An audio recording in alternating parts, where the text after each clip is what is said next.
Good morning, everybody, and welcome to official day one. And look how gorgeous it is outside today. As fully expected in California, it's going to be a hot one today. Good morning, guys. So here we are on official day one, as I just said. Travel day is done. I've had a sleep. I had 6.5 hours, which isn't bad. I did though wake up at 3:15 and there was no getting back to sleep. So I have been up for hours now. It's nearly 8 o'clock in the morning. I've had a lovely relaxed morning, tidying up things in the room, although to be fair, it doesn't particularly look like it, but I have. Had a nice shower, did a face mask, just had a moment, and actually it was really nice. So yeah, everything is all charged. Everything's good to go, and I am ready for breakfast now. I'm meeting everybody in about 20 minutes, heading down for our first breakfast of the trip. Apparently there's a gorgeous terrace down the stair, which I'll show you, and it's meant to be really pretty, and I'm so excited and so hungry, so that's gonna be good. So yeah, today is going to be incredible, as every day will be, but today's plan is, after breakfast, heading across to the park for our VIP tour, which of course I've never done in Hollywood Studios before over in Universal. So this is going to be absolutely brilliant. I cannot wait to get in there and hear all the background stories to the rides and the history of the park. And of course it comes with the infamous studio tour, which is just, it's going to blow my mind. I know it's going to absolutely blow my mind to be on the actual sets, on the actual places and around the buildings, and where the magic truly happened in so many amazing, huge movies that we all know. So this is just going to be insane. And of course, we'll get sneaky looks at some of the Halloween Horror Nights preparation that's going on around the park as well. I saw little bits yesterday, but there's tons. Obviously, it starts in a couple of days, so it's all good to go. It's all there, and we will see what we can see as we go around, and I will show you as best I can. But yes, for now, it is a case of just getting some food, making sure I've got my power-up band, which I do. It's in my bag, ready to go for Super Nintendo World today. And yeah, let's do it!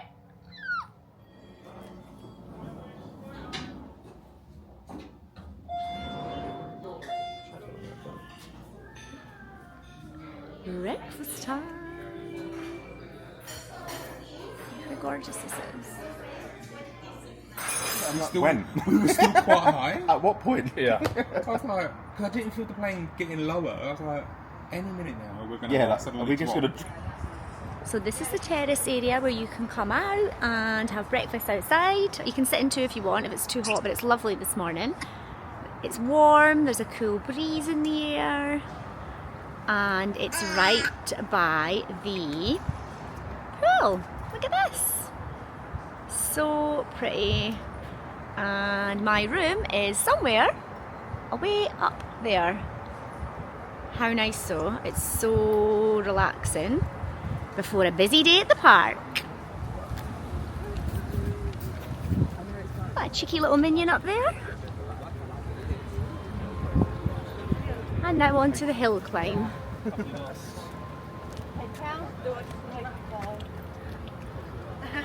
So guys, look what we've got. We've got the Halloween Horror Night board out.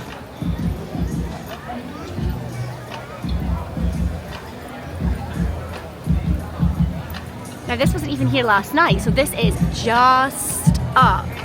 How cool.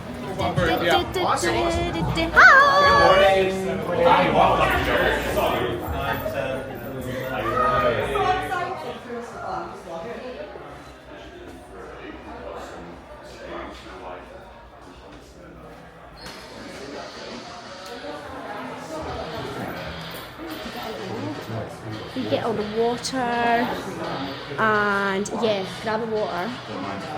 Phone charger. Also on phone's rail. Oh, that's very good. Spam risk. Chargers galore. It's a little phone charger. Water. And what's that? A little hand wipe. Oh no. Well, not the poncho, just a hand wipe.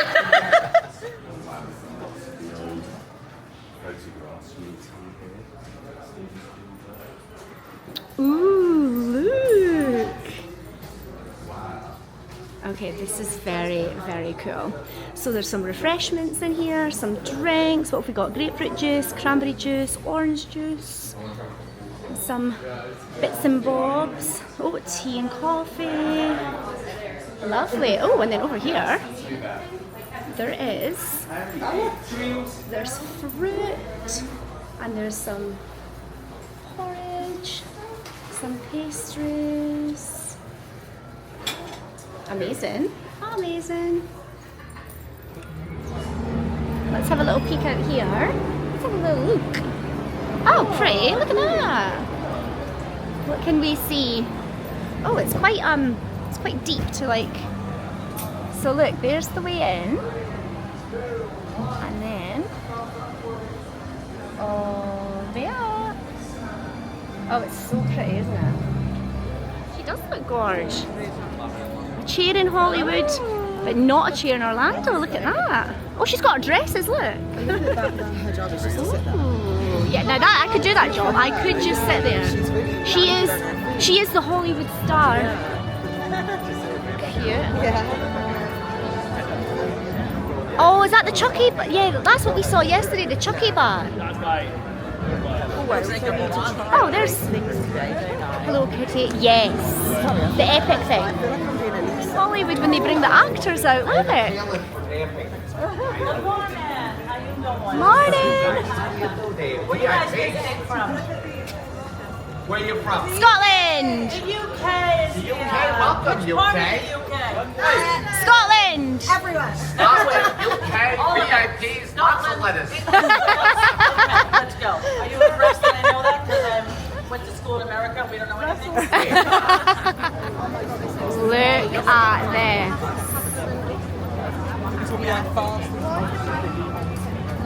This is so cool. And guys, this was not here yesterday either. Look. 72 miles per hour. Oh, this is so cool. Matt, you going to go on it? How many miles per hour did you say, Matt? 72? Yeah, 72. Murder of Crows, wow. So this park is fast changing because all this stuff wasn't here just yesterday. So unlike Orlando, they are pulling things out quite last minute here, which is different.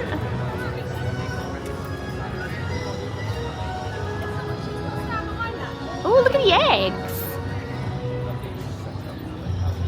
Oh, I'm not gonna lie, I did see these eggs yesterday and I thought they were dinosaur eggs, so I did wonder what the context was, but they're not. They're giant bad guy crow eggs. Of course they are.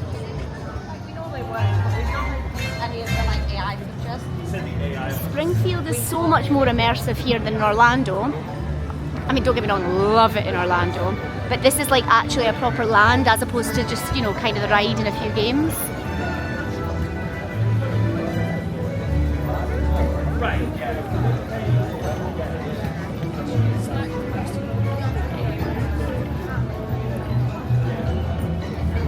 It's definitely getting hotter and hotter as that sun is coming out. There was a breeze this morning at the pool. There is not so much now.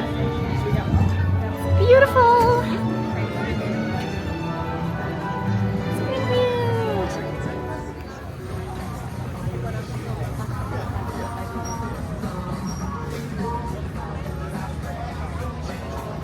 Guys, the views alone in this park are absolutely insane. Too fast, too furious. That's going to be so cool. Opening next year, where you will actually drift in a car. I mean, how cool is that? I have to like keep myself forward going around turns. And of course down here, look at that. Going down.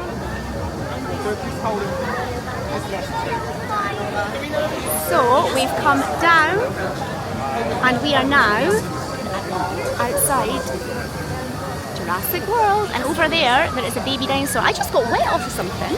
Did you? Yeah. Flashback from Jurassic. Yeah. Yeah. If anyone wants where I am, I'll go behind you. Yeah, okay, Han. Oh, that music. Every time. Ooh, there's a slash bar, look. So that's obviously going to be a thing for our HHN. I don't know if you can see a little baby dinosaur over there, but I'm just going to see this baby dinosaur. I feel like we can't see a baby dinosaur and not go closer. Look! Look at him, guys! Actually have to learn how to talk, and every group of velociraptors is going to develop their own way of communicating with one another. We call that a dialect. If that sounds familiar, that's exactly how human beings or Homo sapiens. Swear this meaningless thing you call a life in my name, and some of you might get to go home to tell the tale. Begin the charade, Nest. Set them to it. This way they'll have a better way.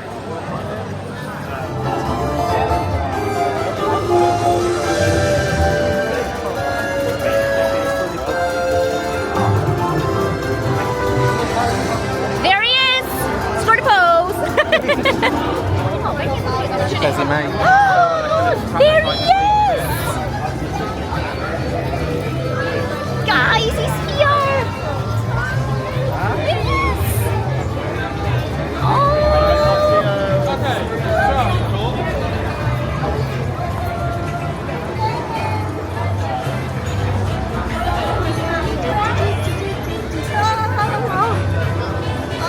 I love that I'm associated with Toad, like there's your mate. There he is. So, unlike Epic in Orlando, you come into this land from the lower level as opposed to above and looking down. And it's definitely smaller, but bizarrely, I would say more spacious.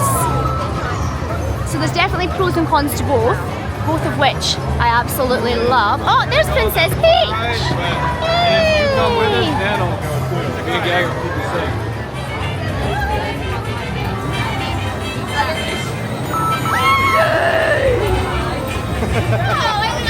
So when you play the games in this land, you have to collect all your points and you have to collect keys, and those keys will unlock the boss level. Today, we are using a cheat code, I guess you can say, and we're going straight to the big boss level to see if we can beat the bad guy. Will we defeat Bowser? Well, let's see.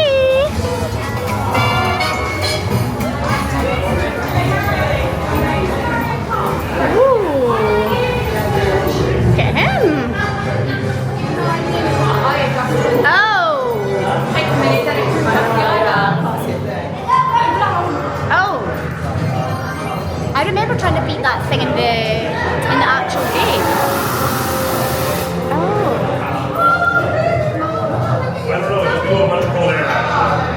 Is he a thing? Oh, he is a thing. I don't know if I'm doing anything. Oh! Alright.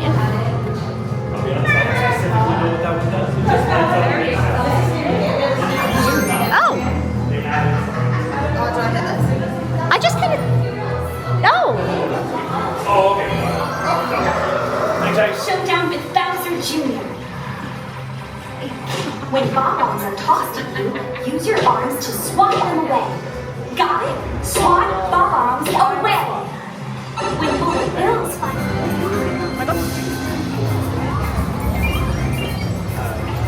Did it? Oh, there it is! Hey! That view is insane.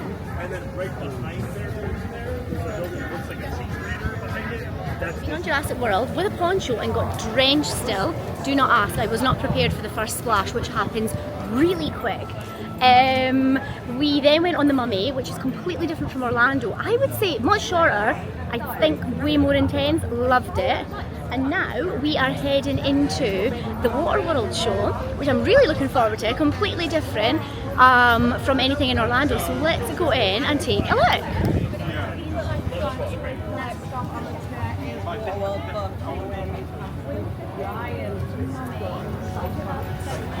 Also, just to add, Waterworld's in the day, but it does turn into the Purge show at night, so very intrigued for that also. There's a strong chance that you may get wet. For your convenience, the green benches in the arena have been designated as wet seat sections. If you have any questions or would like assistance, please see a show attendant.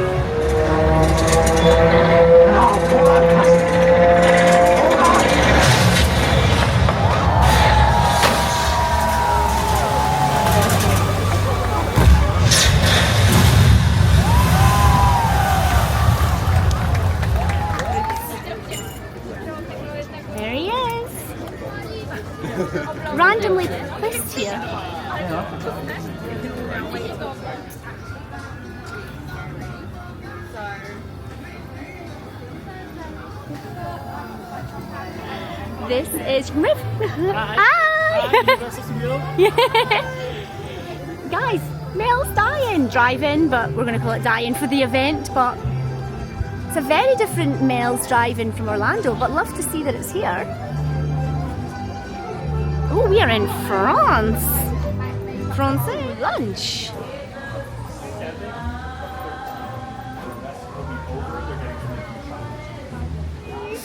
That's cute. I'm a little thirsty, but you're here now, aren't you? Oh, no. Where are you all from? We're from London. You taste like tea and crumpets. Maybe I'll wait till tomorrow morning and drink you like an English breakfast tea. I know. Now, how do you know this guy? Like new friends on a trip together. Perfect. Now, look at him, right? Look, you see his face?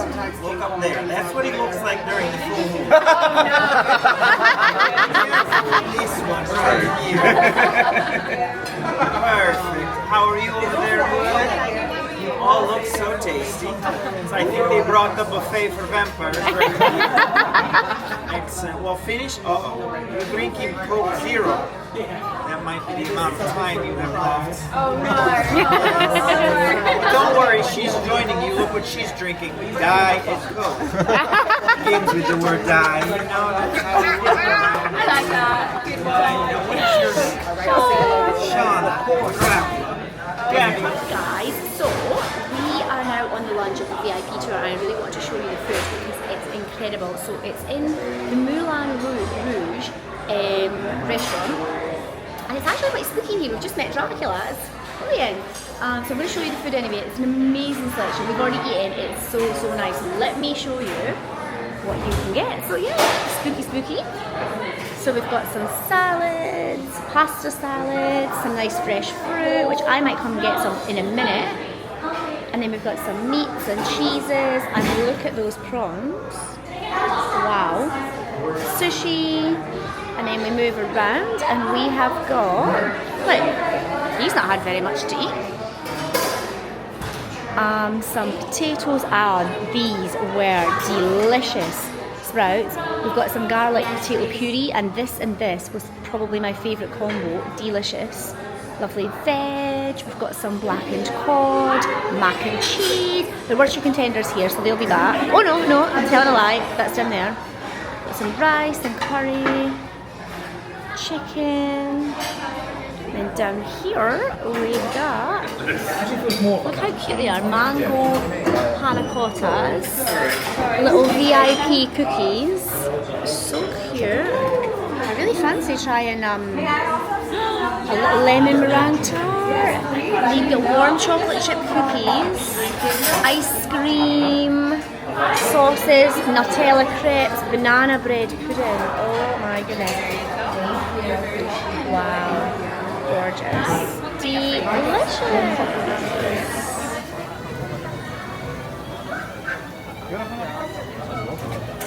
So over here are the things that are being filmed right now. What have we got? Happy Place, Stage 33, E Entertainment, Studio G, Access Hollywood, Studio G, The Voice, The 5-Star Weekend, St. Denis Medical, and Hacks. Ooh, very cool. This is so exciting.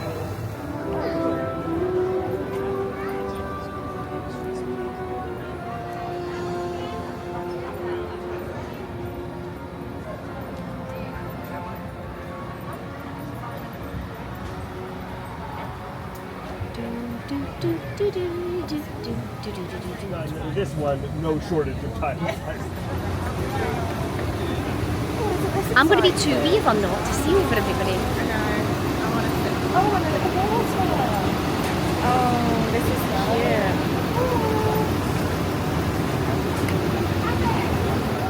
cute. Can see in through some of the side doors here that are open. Right now is a sort of a strange time on the lot because there's a lot of things that are wrapping production and moving out, like Bel Air, the Fresh Prince reboot that they've been doing. Fourth and final season is wrapping up production. They're tearing out the Banks family mansion from inside of stage 7. So they are wrapped at this point. Which is weird because you can see the big sweeping staircase right inside. That same stage, though, is where Hitchcock filmed the shower scene for Psycho in 1960. Oh, wow. Yeah. Did they already film? When? That's crazy. Okay, so filming doesn't typically happen on the weekend. That's been getting decorated for a really strict NDA. We have a number of things that we straight up cannot talk about. I know what it was, and I'm looking forward to telling people what it was, but right now is not that time. Yeah, we'll drive by it again if you want to take pictures of what it is and compare it to things that probably come out, my guess is next year sometime. Parallel to us, actually, before I do that, down there where the guy in the blue shirt and cowboy hat is, the building behind it is Brownstone Street. That is this. That's in the soundstage. That's there.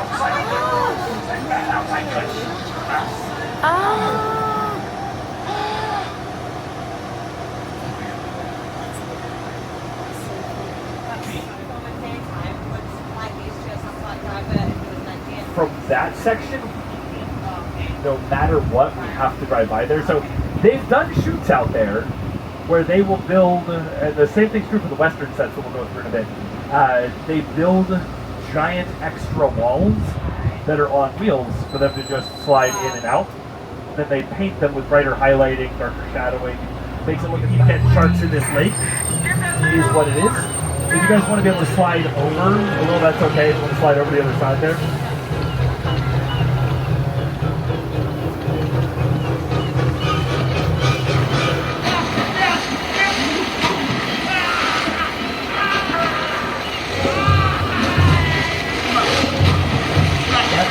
Unfortunate and disgusting. I probably should have worn diapers. We're going to pull forward a bit. We're going to hang out right here on land behind the pier where it's safe. Right behind the pier, covered in snow as best we can. I don't see what could possibly go wrong.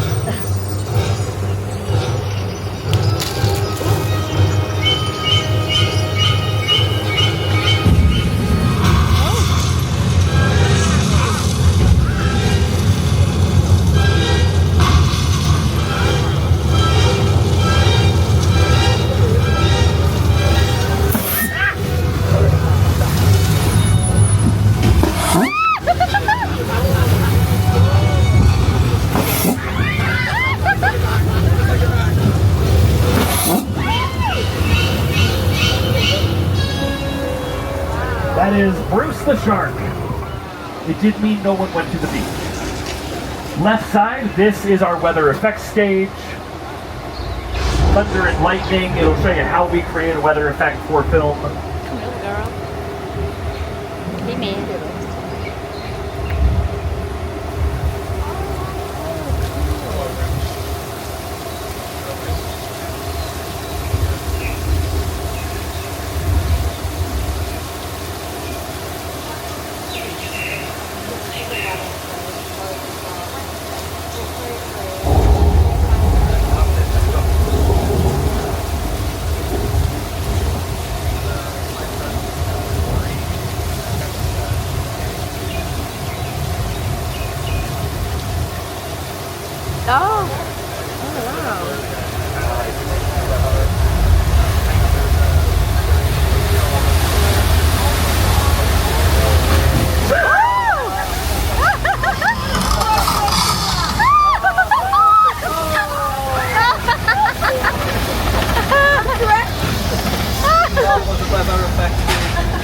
Oh, that's fun. I am correct.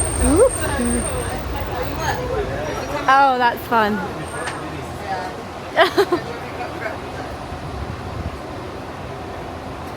This is where they shot the black and white section of the beginning of Three Amigos. Steve Martin, Mark Short, and Chevy Chase. The kind of movie within the movie. That's also where Nacho meets Ramses and Nacho Libre. Used in episodes of Community, Shameless, The Mentalist, Arrested Development. And this is 6 points. These are our Western sets. This location was originally 6 different streets. We had a bank, a sheriff's office, and a saloon on each street. This area was used as a mining village in Call of the Wild with Harrison Ford.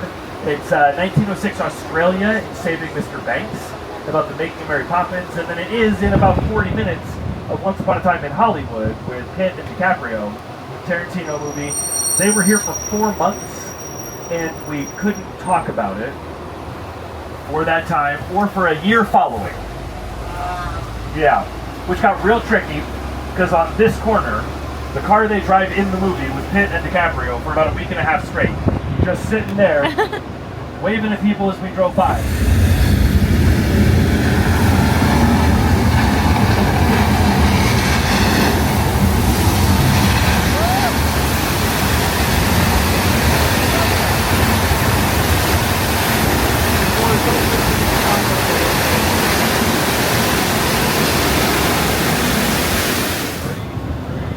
We're going to be going into a street that we call Colonial. It's Wisteria Lane to get our house. Diego's going to drive us down to the far end, and we'll drop off, and then do a little walkthrough so you guys get some pictures and things. And while we're driving down there...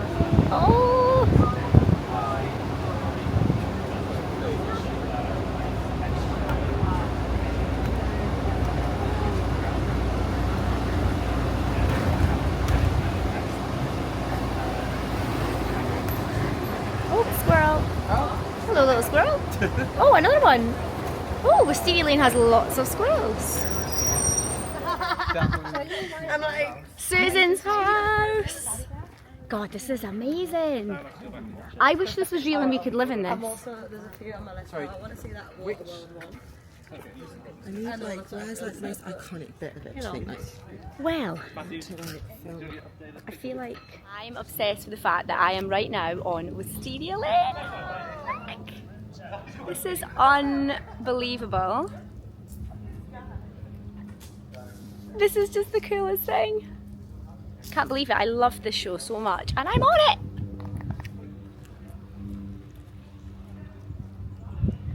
Okay, we're going to go to Gabriella's house and get a pic because, you know, she doesn't have her young toy boy of a gardener in the garden, I see. But actually, they could do with getting the gardener in. Love. How many of you guys have seen the movie Poltergeist? Woo, Yes? yes. Okay. Well, for any of you who have never seen Poltergeist, why I think Poltergeist is important is I think of it as like the great granddaddy of what is now today like the paranormal genre of horror. When you think back to 1982, I believe, when Poltergeist came out, it really was, you know, a groundbreaking film. And I think part of the reason that it was so groundbreaking is it all takes place in a normal house. Mhm. In fact, if you were to drive, you know, over there to Simi Valley, the house where they filmed Poltergeist is still there. Still looks pretty much the same as where they filmed it.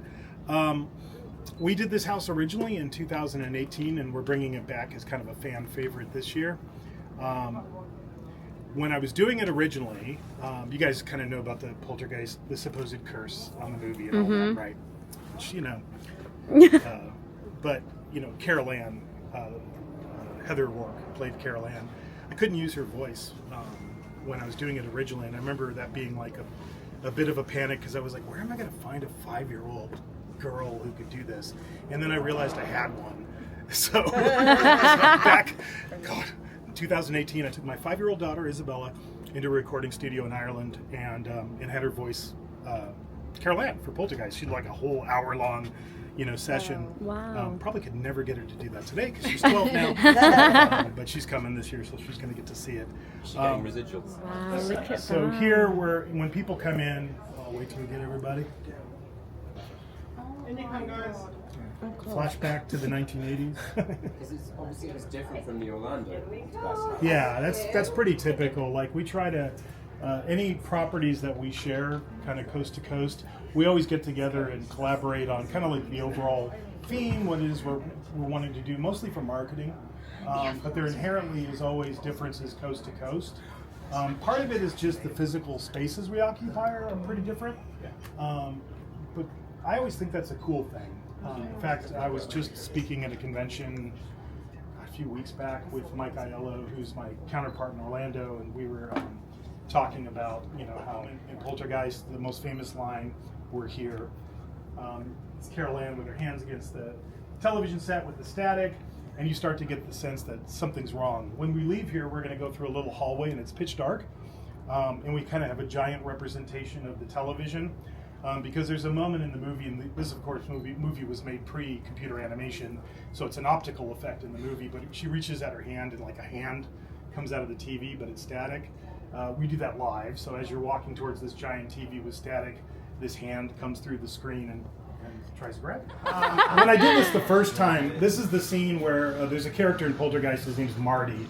He's a paranormal investigator. They're hanging out in the house at night trying to capture evidence of these ghosts, and he decides he needs a midnight snack, so he pulls out a steak, throws it on the counter, grabs a chicken leg out of the fridge. It's kind of rude when you think about it, because it's not his house, but he just helps himself. But then he looks and he sees the steak is crawling across the counter and maggots are coming out of it.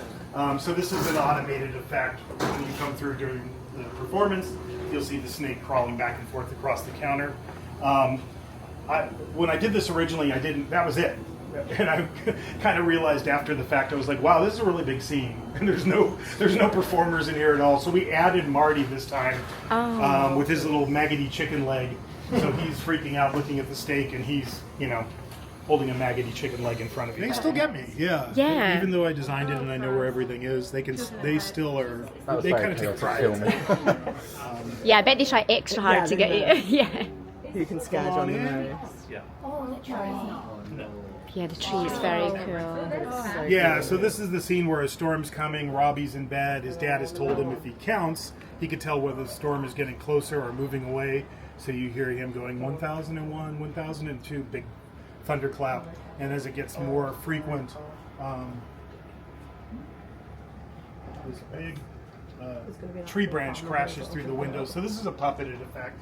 There's a performer on the other side that has a monitor. He can see where you guys are, so he can make the tree branch come crashing into the room. Oh, wow. And this is this is the first time you run into this guy, which is the Beast, which is a giant 3D print. Oh, wow. This is all 3D printed. Oh, that's so cool. Oh, God. This probably was the movie that made clowns scary. Yeah. Because you think about It came later. Oh, my God. Why call him So, come on in. How did you make the smell like this? What does it smell like? It smells like it smells like prosthetic. Oh, okay. It smells like foam latex. Yeah. We do pump incense though. It does smell like. Yeah. You got on a prosthetic. Nah. It smells like this. Okay. Yeah. And if you wear it for 7 hours, then it really smells. Oh, yeah. So here's the same exact bedroom we were in before, except now everything's going crazy. So the pictures on the wall are swinging by themselves. That bed over there is a mechanical effect, so it comes swinging back and forth. Wow. That wicker shelving units shaking back and forth, and then Robbie and the clown come popping out from under the bed. Stuff like this. When you're creating Halloween Horror Nights, it's kind of the equivalent of producing 8 films at the same time. Wow. From a production standpoint, in terms of the amount of stuff we have to produce. So cool. So this is both pneumatic, meaning it's air powered, and performer driven. So there's a performer on the other side of that door. He's looking at a camera, so he's able to articulate this whole character, so his head moves, and he's able to kind of lunge at you as you come through here. Oh, Guys, we are going inside the Terrifier with John Murdy to get a good look at all the bits and the bobs and all the details before we're then terrified in a couple of nights' time. Yep. Okay. I understand if you have it. It represents the extreme end of horror as a genre. It is the most graphic, the most violent, the most fill in the blank, you know. So we've been kind of tracking the progress of Terrifier since the first film came out. I was talking to Damien Leone and his producer Phil, and I think he said the first movie was $40,000, which is just... That's nothing. I don't even know how you make a commercial for $40,000, let alone a movie, but they figured out how to do it. Wow. In that first year, when the first movie came out, you'd see a few kids wearing Terrifier shirts and kind of go, oh, what's that? And then when the second movie came out, you saw a whole lot more.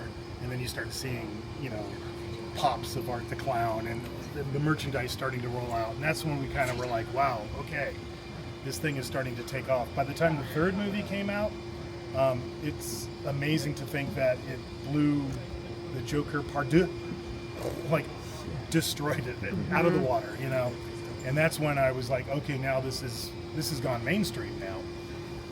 But we started talking to Damien, like a year and a half ago or something like that.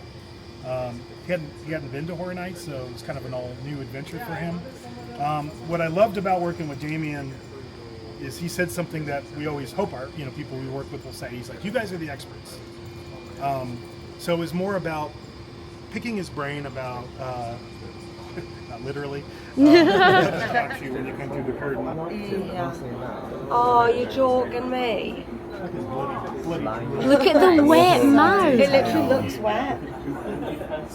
This is the one that you get wet in. Yay. Yeah, you're going to be, not yet, but you will very soon. You'll start getting blasted with blood, which is compressed air and water and red lighting. Don't you get nightmares?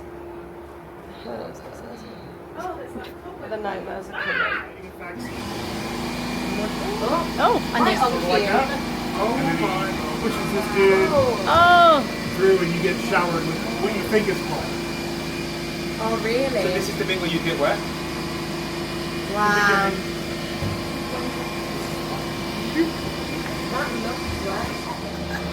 Terrifier. Oh, Jesus Christ. Yeah. This cannot That be scene is awful as well.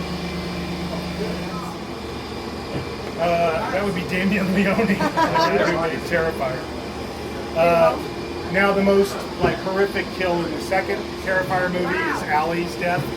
He just butchers her and then he leaves the scene and then he comes back with a bottle. We're gonna have a little friend in here. Yep.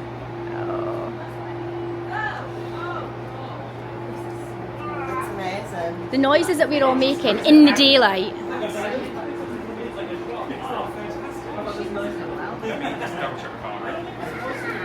He's enjoying his breakfast. Not that it's on No. Okay, so then we've kind of gone through the fun house at this point, so now it's time for a bite to eat. So we're stopping by the Clown Cafe. You won't rate. Okay, look at the under. Guys,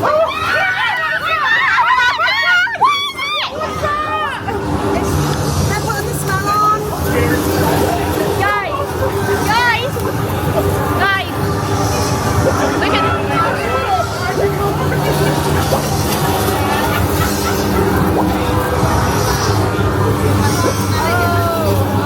You're not supposed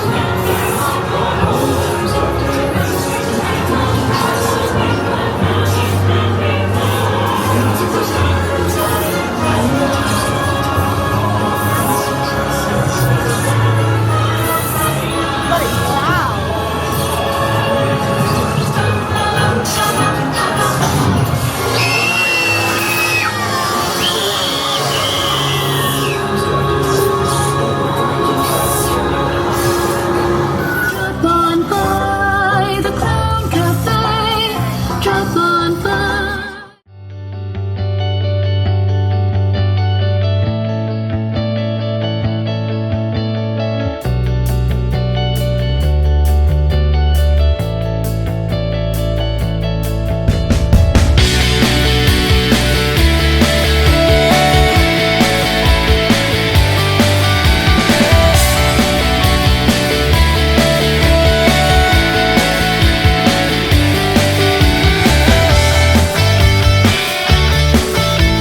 Okay guys, it's future me here. Somehow I've lost the audio for this one, but this was the poisoned apple martini at Vivo Italian Kitchen on City Walk. It was delicious and it was really, really strong, as you can see from my expression here. Here we go, first taste. Delicious and, oh, very good, very strong. I had the sprouts. They were a bit of a highlight in LA. They were kind of everywhere. I had them for starters with some kind of walnut dip thing, which was absolutely delicious. Some cheesy garlic bread for the table. And then for main, the good old shrimp fettuccine, which was absolutely delicious. And actually, it doesn't look like much there, but there was tons in that plate. Delicious. Great day all round.